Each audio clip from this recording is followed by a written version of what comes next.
Hello, how are you? In this video we will see what percentage of PhD thesis are groundbreaking.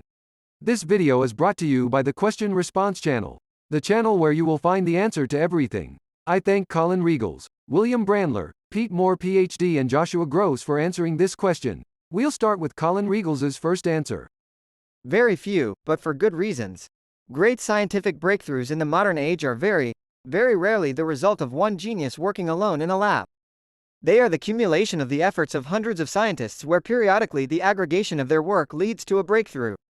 Usually when a breakthrough occurs, it is just a question of where and when. Several teams globally are all working on the same concepts and one of them just happens to get there first. Occasionally that will be a very bright PhD student who managed to take the next step in the chain at a crucial juncture.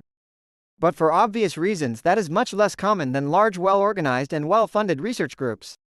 We can continue with William Brandler's answer. This is Jay Shendure. During his PhD in 2005 he developed a radical new way to sequence DNA. This helped spawn a new market for DNA sequencing that was valued at $4.5 billion by 2018. And the cost of sequencing a human genome is now 1 million times cheaper than it was in 2005. It all started with a key enabling technology he proved out during his PhD. This technology has been used to understand the causes of thousands of rare genetic disorders, develop treatments for cancer, slow the progression of disease outbreaks, build a definitive evolutionary tree of life, identify an extinct species of humans, the Denisovans, improve crop yields. There aren't many PhD theses as groundbreaking as Shendure's. But, he came out of George Church's lab. And it was Church who laid the foundation for this discovery over 20 years of research.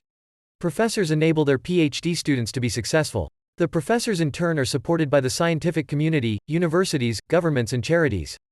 And the reality is that the precise method used today is a related technique developed not by Shendure, but by scientists in Cambridge. Although few people are capable of achieving what he did, no groundbreaking research can be credited to a PhD student alone. What do you think? We will continue with Pete Moore PhD's answer. Very few. I work in many universities around the UK and Northern Europe. Some of our workshops help PhD candidates create their thesis.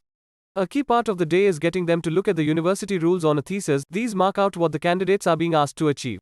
Most have a phrase saying something like, a thesis needs to a. Relate in a coherent way to the field of knowledge and represent a significant and original contribution.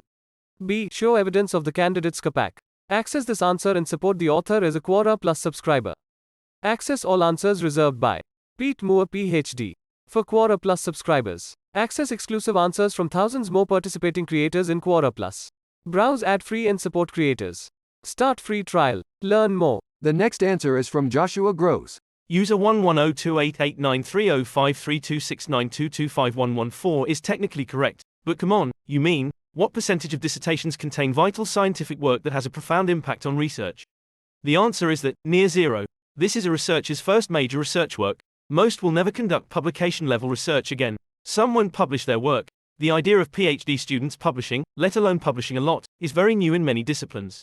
I can think of one dissertation offhand. Latent Dirichlet allocation, Wikipedia, was a core component of David Bly's dissertation work. The video is over. Thank you for staying until the end.